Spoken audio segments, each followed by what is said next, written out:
The year was 1857.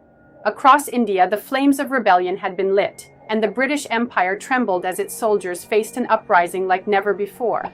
But deep in the heart of Rajasthan, far from Delhi and Kanpur, a storm was brewing, one that would shake the very foundations of colonial rule. In the small but proud principality of Auwa, a warrior stood defiant. His name was Thakur Kushal Singh Rathore. To the British, he was a traitor.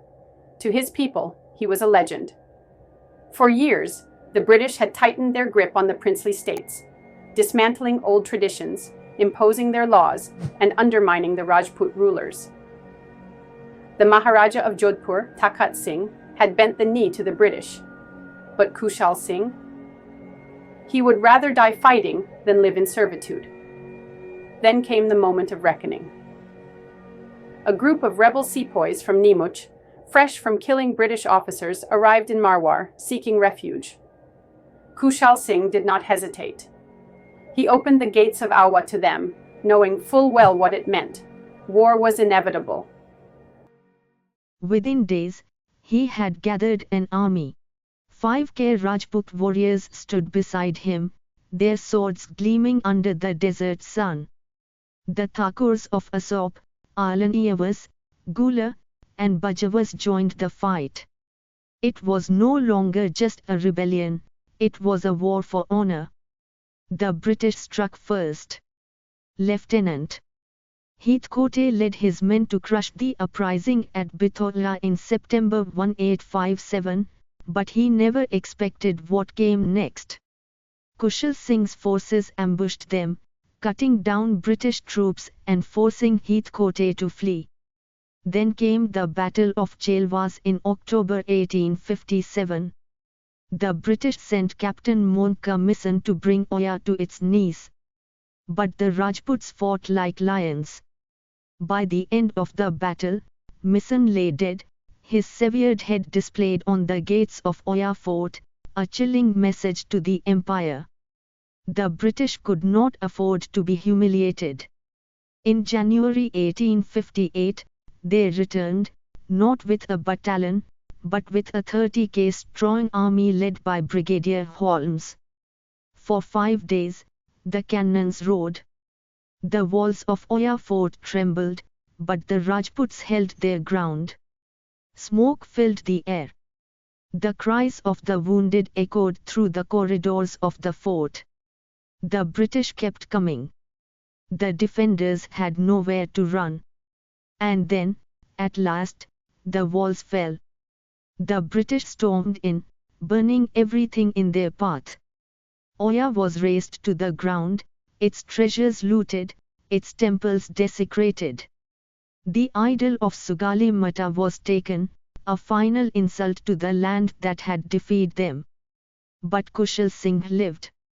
Wounded, hunted, he escaped into the deserts of Rajasthan, his rebellion crushed but his spirit unbroken.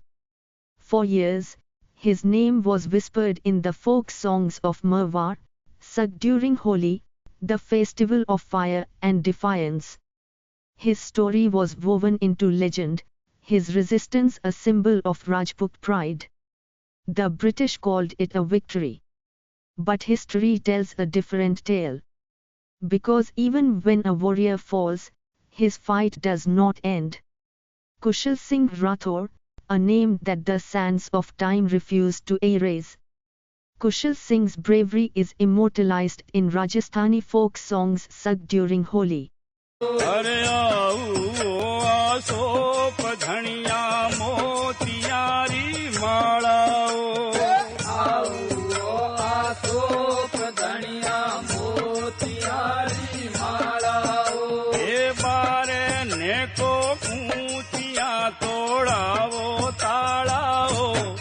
भगतर बारे लो सारे भगतर बारे लो आओ वो झगड़ों में वाको ओ भगतर बारे लो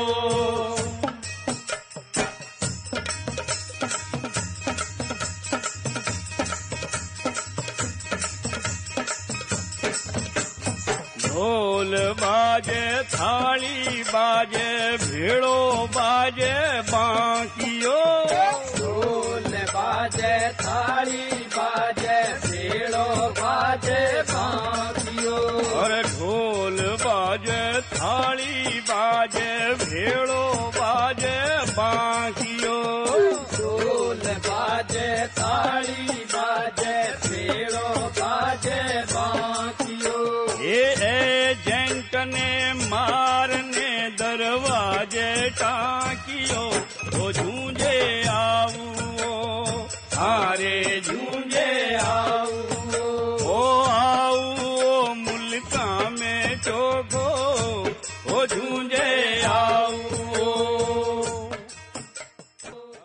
These ballads, performed in Marwar, celebrate his defiance and frame his struggle as a triumph of righteousness over colonial oppression, mirroring Holi's themes of good defeating evil.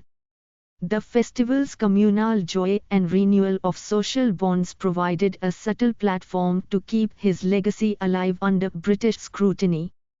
Holi's legend of Prahlad and Holika, where devotion overcomes tyranny, resonates with Kushal Singh's resistance.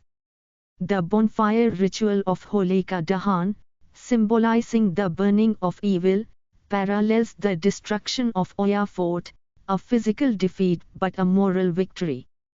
This cultural connection ensured that Kushal Singh's story remained alive in the collective memory of the people, passed down through generations. In 1957, the Rajasthan government erected a monolith near Auwa fort to honor Kushal Singh and his allies. This physical monument serves as a reminder of the sacrifices made during the 1857 uprising and helps to keep the story of Kushal Singh's resistance in the public consciousness. More recently, in 2018, the state government inaugurated a Rs 4.5 crore museum dedicated to Kushal Singh's legacy. The museum, based on documentary information from the Rajasthan State Archives Bikaner, provides a comprehensive look at the events of 1857 in Auwa. Additionally, the government reinstated an idol of Sugale Mata, which had been vandalized by the East India Company Army in January 1857, further connecting the past with the present. Thakur Kushal Singh's rebellion, though ultimately suppressed, became a touchstone for later nationalist movements in Rajasthan. His tactical victories at Bithoda and Chelawas demonstrated the potential for Indian resistance against colonial rule. The alliance he forged with Rebel Sepoys highlighted the pan-Indian nature of anti-colonial sentiment during the 1857 uprising. Although Kushal Singh was forced into exile and died in Udaipur in 1864, his actions planted seeds for future